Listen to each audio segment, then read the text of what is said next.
Take a moment and notice this. You've tried positive thinking, and yet the same patterns return because reality does not respond to words. Portion your mind. It responds to the state of the observer, your breath, your silent attention. In this video, we explore the true quantum observer effect, why positivity fails, and how deep observation shifts what thinking never could. There is a quiet paradox unfolding in the lives of millions of people. They are doing everything the personal development world told them to do. They think positively. They repeat affirmations every morning. They watch manifestation videos on YouTube almost every day. They believe that if they just adjust their thoughts, life will change. And then they pause, exhale, and ask themselves in silence, if positive thinking really works, why does my life still feel exactly the same? On the outside, they may seem fine. The job is still there. The family is still there. Social media is still full of inspirational quotes. But on the inside, their bodies are living in a state of chronic stress. The nervous system is stuck in constant alert mode. Anxiety does not disappear. It simply learns how to hide. Exhaustion becomes the new normal, and a sense of disorientation quietly creeps in. The most painful part is not failure. It is not understanding why they have tried so hard, yet nothing has truly changed. Health does not noticeably improve.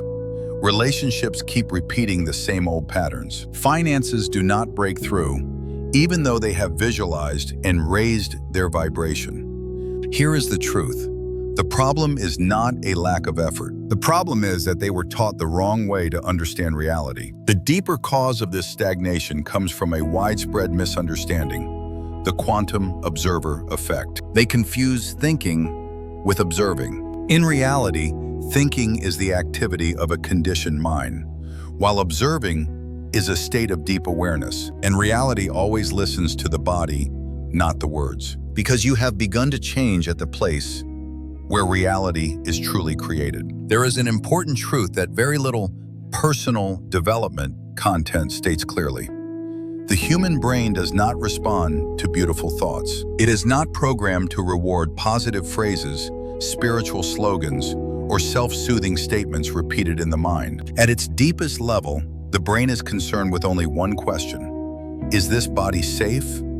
Or is it under threat? And that question is not answered by thinking. It is answered by the autonomic nervous system. This is the background operating system that regulates heart rate, breathing, muscle tone, cortisol levels, and the way the entire body interacts with its environment. It is constantly scanning the world for signals of safety or danger, long before you have time to think about anything.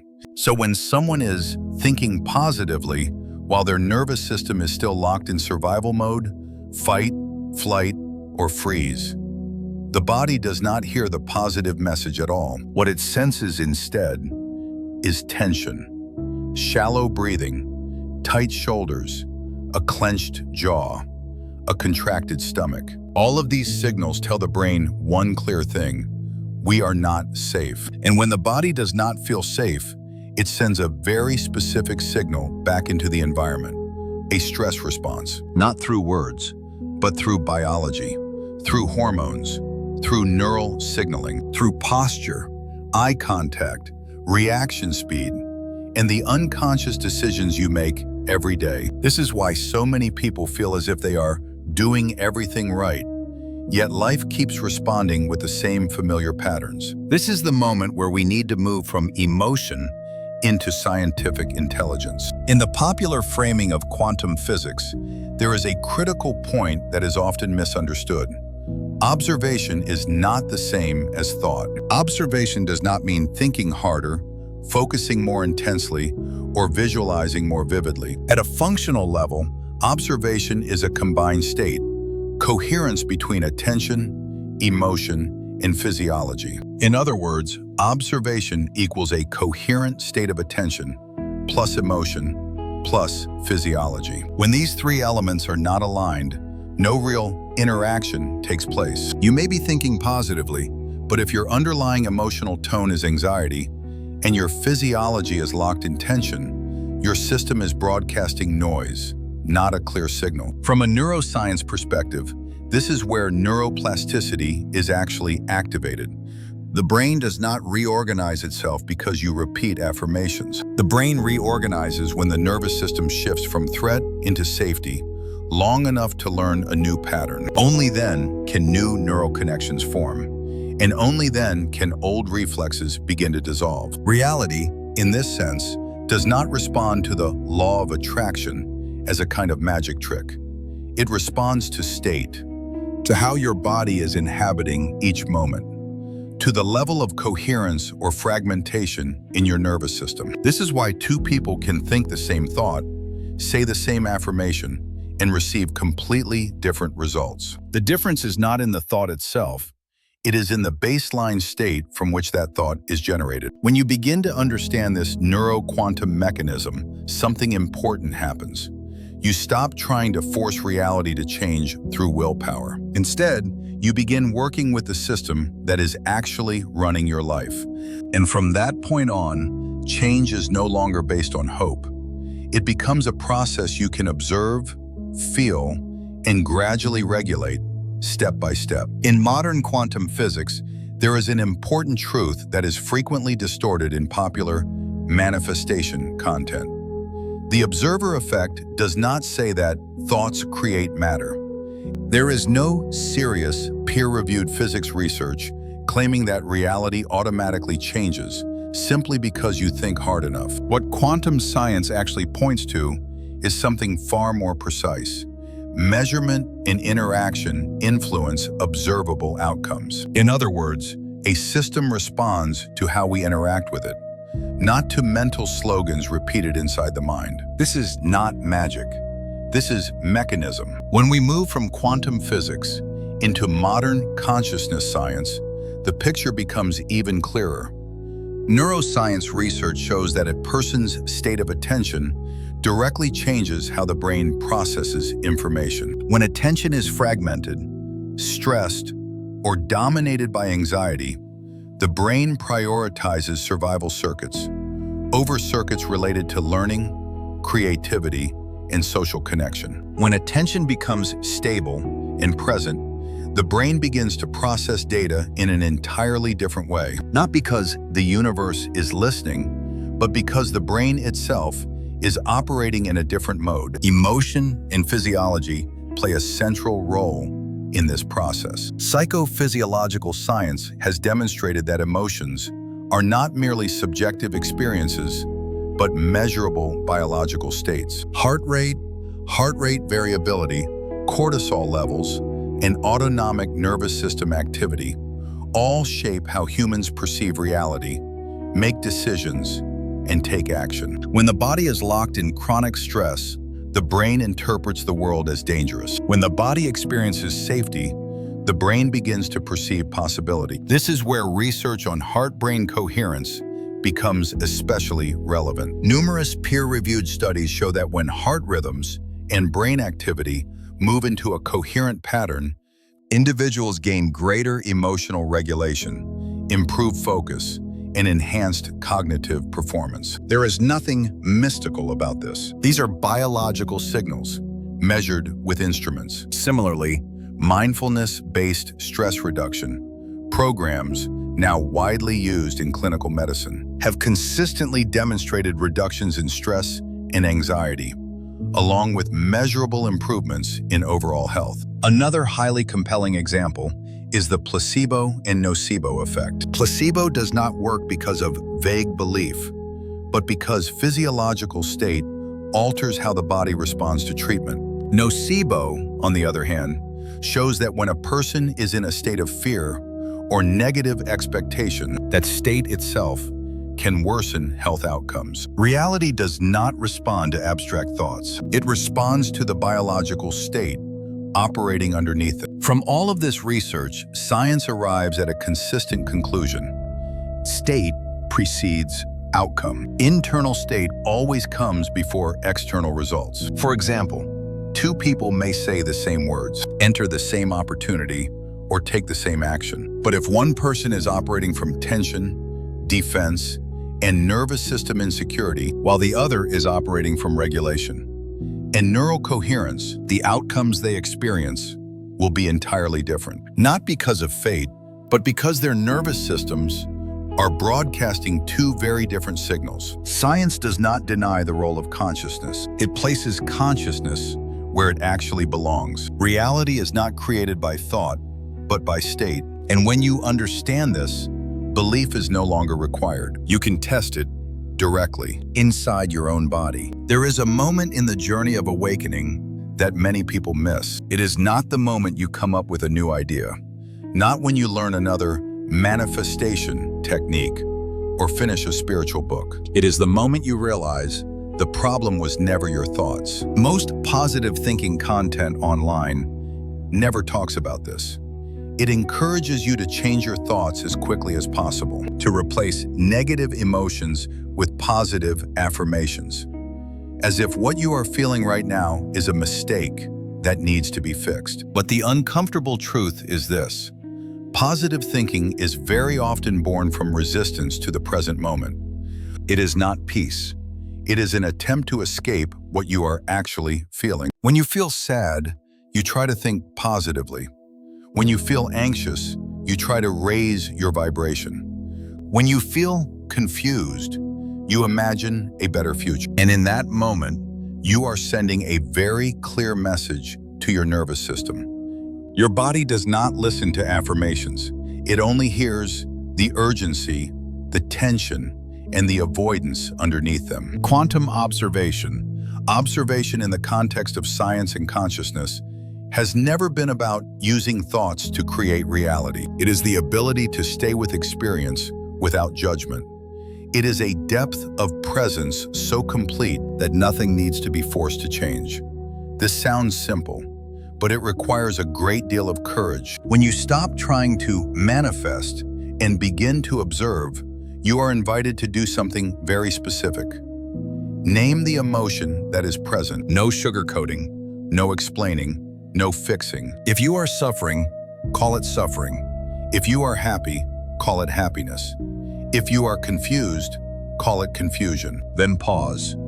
Feel your body. Is your breath shallow or deep? Is your face tense or soft?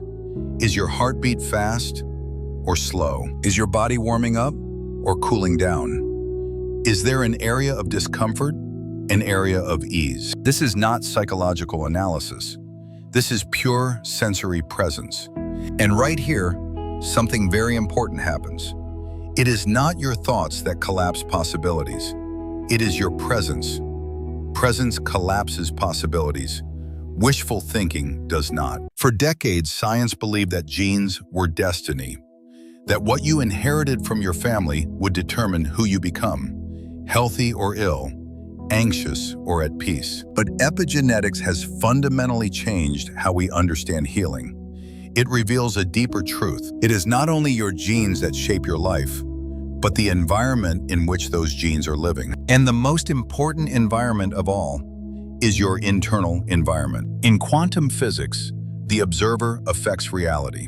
In biology, you are the observer of your own body. Your attention, your conscious presence, is the signal that tells your genes whether to construct a body for war or a body for peace. Epigenetics shows that the internal environment, your emotional state, your level of stress, your body's rhythms, can turn gene expression on or off. Chronic stress is not just an uncomfortable psychological experience.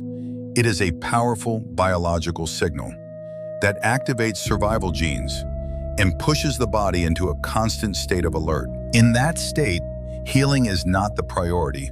Safety is. The problem is that many people are living in this survival state without realizing it. The moment of change does not begin when you think more positively. It begins when you accurately name your emotions and clearly recognize what is happening in your body. Is your heart rate fast or slow? Is your breathing shallow or deep? Are your shoulders tense? Does your chest feel tight?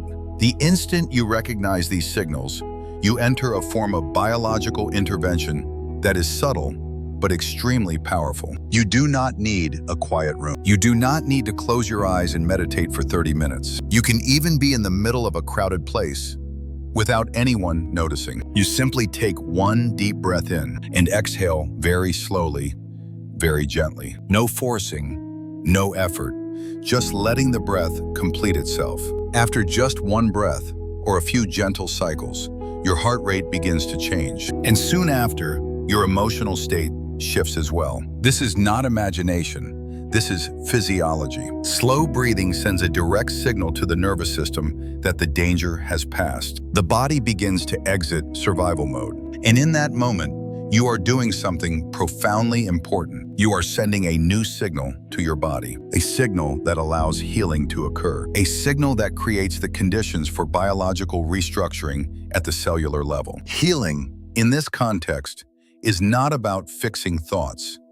It is not about forcing yourself to think differently, feel differently, or become a more positive version of yourself. Healing is about regulating the nervous system. It is about creating a sense of safety deep enough that the body no longer needs to defend itself. When the nervous system is regulated, the internal environment changes. And when the environment changes, the way genes are expressed changes as well. This is the intersection of epigenetics healing, nervous system regulation, and trauma-informed healing. No cliches.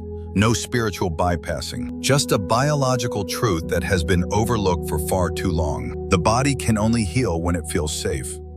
And sometimes that sense of safety begins with a single, slow breath taken at the right moment. For decades, we were taught that intelligence lives in the brain, that logical thinking, analysis, and control are the foundations of human evolution. But modern science, especially neuroscience and psychophysiology, is beginning to reveal a deeper truth.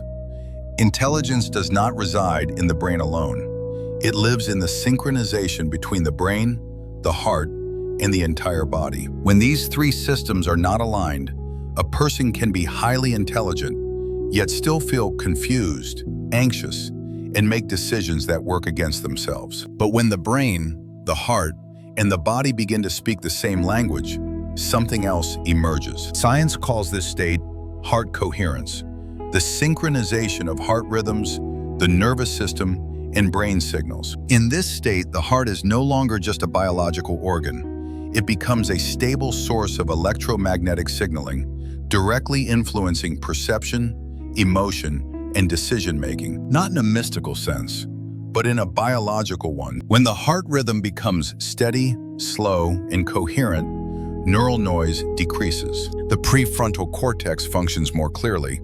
The autonomic nervous system shifts from defense to regulation. And in that moment, you are no longer trying to think correctly. You perceive clearly. First example, imagine you are facing a major career decision. Your mind is constantly analyzing. The list of pros and cons grows endlessly, yet the more you think, the more tense you become. In this state, the heart is sending signals of instability. The brain is pulled into survival mode. When you pause, notice that your breathing is rapid. Notice the tightness in your chest, and take just one slow, deep breath without forcing it. The heart rhythm begins to change. Internal signals stabilize, and suddenly, the decision no longer comes from fear, but from quiet clarity. Second example, in an emotional conflict with a loved one, a partner, or a colleague, when the nervous system is activated, the brain seeks defense. You want to be right, to control, to react. But when you notice the heat in your chest, the contraction in your abdomen, and accurately name the emotion present, anger, hurt, or fear, then reconnect with the breath.